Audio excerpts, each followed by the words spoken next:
So we're just going to go through a couple of the different adjustments on a chair that you want to be looking for when picking out an office chair. The number one adjustment that sticks out right away in my mind is going to be the lumbar support.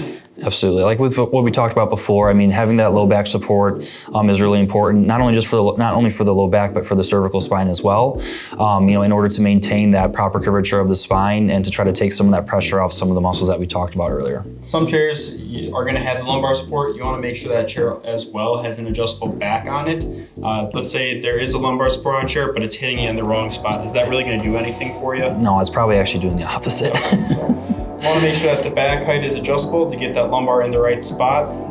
That's definitely something to think about. Another thing is going to be your adjustable neck or headrest. A lot of chairs don't come with them. Could you tell us a little bit about the importance of having that on there? Yeah, I mean, just as you can see, maintaining the proper curvature of the spine, the lumbar spine and the low back, everything, it curves inwards or backwards like this. So, having that lumbar support helps to kind of sit into the small of the back like this and helps to take some of the pressure off the muscles that are holding up the spine while you're sitting.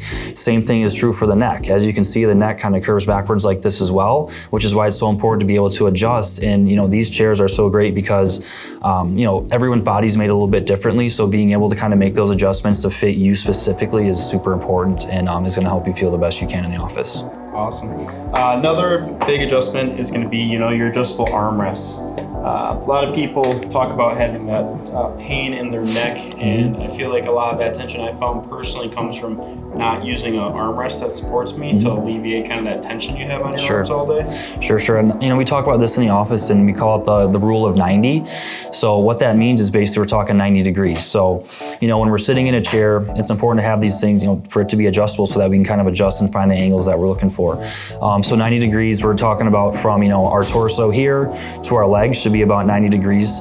Our thighs to our lower legs should be about 90 degrees or at our knees. And then same thing goes for our arms. So we want our arms or at our elbows to be about 90 degrees.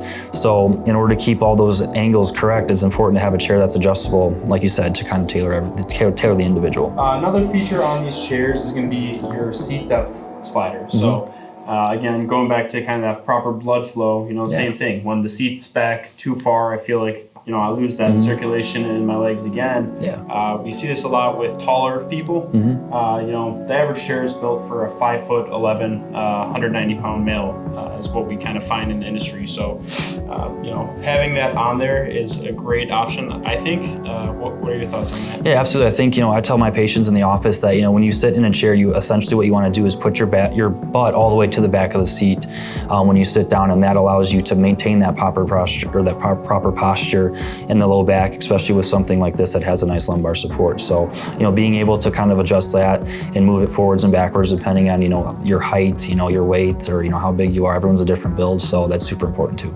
They say sitting is the new smoking, Take it, it's probably not good to be sitting, 8 to 10 hours straight a day. We are seeing a lot of the, height adjustable sit-stand desks in the office place. Do you think that it's a, one product cures all kind of solution, just having a great chair is the way to go? Or would you say it'd be more beneficial to, have the adjustability as far as, standing for a portion of your day, sitting for a portion, and kind of switching off to alleviate some of the different joints and muscles in your body throughout the day? Yeah, absolutely. I think it's important to switch it up. Obviously, having a chair is great, but it's always nice to be able to kind of stand up and allow those muscles to kind of warm up. You're kind of stretching out as well. And there's studies that have been done with a standing desk can help to increase productivity. There's a study by the CDC that came out not too long ago where I think it was 54% of people that started using a standing desk had a decrease in upper back pain within, I think, 4 weeks. So it's just little things like that where, and you can see a lot of corporations that, people that work desk jobs all day long, they're trying to incorporate some of these ideas into the workplace because it helps keep their employees, out of pain, it helps prevent injuries, and it also helps to increase productivity. Yeah, I think the same rules apply for standing desk, and I think what's important to talk about too here is like the height of your screen. A lot of people are working at a screen all day long, so being able to kind of adjust that, and like you said, you want to kind of keep everything at about 90 degrees even standing. So elbows at 90. You don't really want your wrists to be up like this. You want to kind of have them parallel to your arms, if not a little bit down, just for better blood flow and stuff like that. And then in terms of where your monitor is, you want to have it almost at the same level as your eyes, if not a little bit lower. So that kind of takes some of the strain off the neck. So you're not looking up like this, using these muscles. You're able to kind of maintain good posture. Your head should, naturally go straight or maybe a little bit down. And that's just going to help prevent upper back pain and help people just be more productive overall.